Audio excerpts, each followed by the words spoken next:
माननीय सदस्यगण, मुझे दिनांक 31 जुलाई 2025 को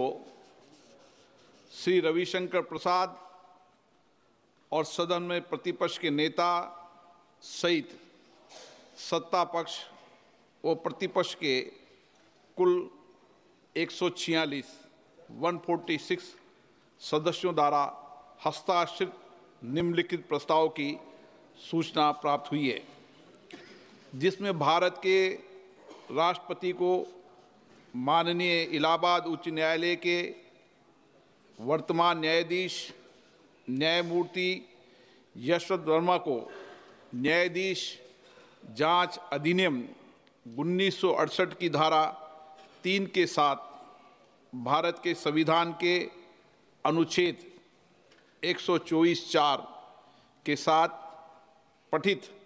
अनुच्छेद 217 और अनुच्छेद 218 के अंतर्गत उच्च न्यायालय के न्यायाधीश के पद से हटाने के लिए एक समावेदन प्रस्तुत करने का प्रस्ताव है। ये सदन संकल्प करता है कि इलाहाबाद उच्च न्यायालय के न्यायमूर्ति यशवंत वर्मा को उनके निम्नलिखित कदाचार के लिए पद से हटाने के लिए महामहिम राष्ट्रपति जी को एक समावेदन प्रस्तुत किया जाए। दिल्ली उच्च न्यायालय के तत्कालीन न्यायाधीश न्यायमूर्ति यशवंत वर्मा वर्तमान में इलाहाबाद उच्च न्यायालय के न्यायाधीश के सक्रिय और कब्जे में नई दिल्ली स्थित 30 तुगलक क्रिसेंट परिसर में आग लगने के कारण अस्पष्टीकृत नकदी की बरामदगी के संबंध में भारत के सर्वोच्च न्यायालय द्वारा सार्वजनिक किया गया विवरण हमें 15 मार्च 2025 की सुबह 30 तुगलक क्रिसेंट नई दिल्ली से जली हुई नकदी धन मलबे को हटाने के संबंध में साक्ष्य की भी जानकारी है। हमने न्यायाधीश जांच अधिनियम 1968 के सामान्य प्रावधान और विशेष रूप से उसकी धारा 3 के प्रावधानों का अध्ययन किया है और हमें उनके बारे में परिचित कराया गया है। हमने न्यायाधीश जांच अधिनियम 1969 के प्रावधानों का भी अध्ययन किया है। हमें उनके बारे में भी परिचित कराया गया है। हमने सी रविचंद्र अय्यर बनाम न्यायमूर्ति A.M. भट्टाचार्य एवं अन्य 1995 5 SCC 457 केस में भारत के उच्चतम न्यायालय द्वारा घोषित कानूनों के साथ साथ अतिरिक्त जिला एवं सत्र न्यायाधीश एक्स बनाम मध्य प्रदेश उच्च न्यायालय के मामले में दिए गए फैसलों से भी खुद को परिचित कर लिया है। 2015 4 SCC 91 और ये कि अतिरिक्त जिला एवं सत्र न्यायाधीश एक्स सुप्रभा के मामले में उक्त निर्णय को सामान्यता और विशेष रूप से पैरा 33 को पढ़ने पर ये स्पष्ट है कि दिल्ली उच्च न्यायालय के मुख्य न्यायाधीश ने न्यायमूर्ति यशवंत वर्मा के विरुद्ध शिकायत को गंभीर प्रकृति का पाया और उक्त निर्णय के पैरा 33 के तहत परिकल्पित इन हाउस प्रक्रिया का पालन किया। यह भी स्पष्ट है कि भारत के तत्कालीन मुख्य न्यायाधीश ने इस गंभीर एवं चौंकाने वाले घटना और तथ्यों पर विचार करने के बाद और न्यायमूर्ति यशवंत वर्मा की प्रतिक्रिया तथा दिल्ली उच्च न्यायालय के मुख्य न्यायाधीश की टिप्पणियों को ध्यान में रखते हुए ये राय बनाई कि इस विषय पर गहन जांच आवश्यक है। इसलिए भारत के तत्कालीन मुख्य न्यायाधीश ने अतिरिक्त जिला एवं सत्र न्यायाधीश एस सुप्रा के मामले में निर्णय के पेरा 33(3) में परिकल्पना के अनुसार एक 3 सदस्यीय समिति का गठन किया गया। हमें यह भी याद है कि भारत के माननीय तत्कालीन मुख्य न्यायाधीश ने समिति की रिपोर्ट भारत के महामहिम राष्ट्रपति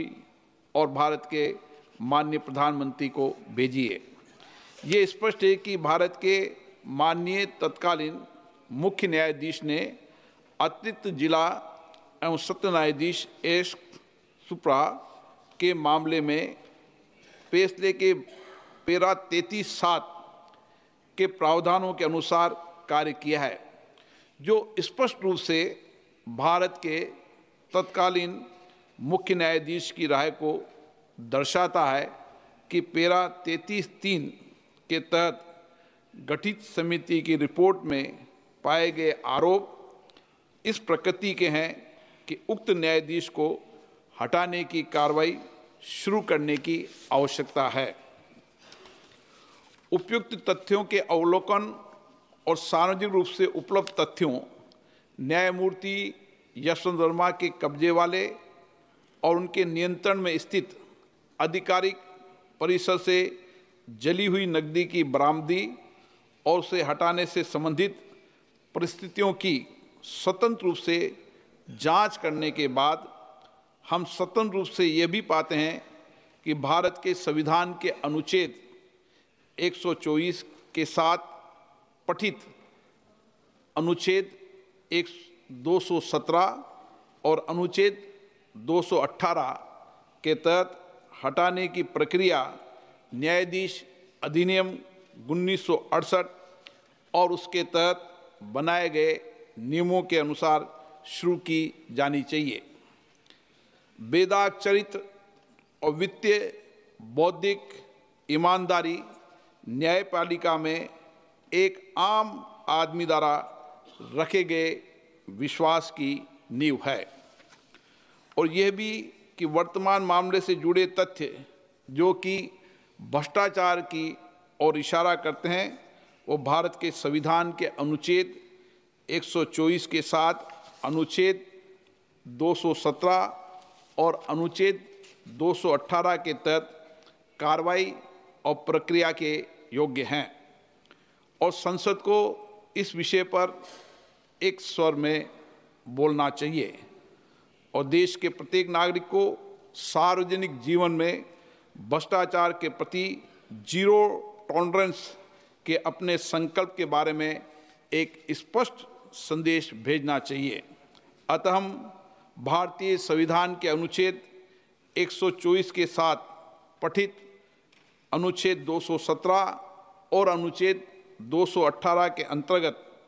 इलाहाबाद उच्च न्यायालय के न्यायाधीश न्यायमूर्ति यशवंत वर्मा को पद से हटाने के लिए ये प्रस्ताव प्रस्तुत करते हैं। कृपया इस प्रस्ताव पर आगे की कार्रवाई की जाए। इस प्रस्ताव को नियमानुसार उचित पाते हुए मैंने इसकी स्वीकृति प्रदान की है। न्यायाधीश जांच अधिनियम 1968 की धारा 3 की उपधारा 2 के अनुसार मैंने न्यायमूर्ति यशवंत वर्मा को पद से हटाने के अनुरोध के आधारों की जांच करने के उद्देश्य से निम्नलिखित 3 सदस्यों वाली एक समिति गठित किए। माननीय न्यायमूर्ति श्री अरविंद कुमार, न्यायाधीश उच्चतम न्यायालय, माननीय न्यायमूर्ति श्री मनिंदर मोहन श्रीवास्तव, मुख्य न्यायाधीश मद्रास उच्च न्यायालय, श्री बी.वी. आचार्य, वरिष्ठ अधिवक्ता, कर्नाटक उच्च न्यायालय। समिति यथाशीघ्र अपनी रिपोर्ट प्रस्तुत करेगी। जांच समिति की रिपोर्ट प्राप्त होने तक ये प्रस्ताव लंबित रहेगा।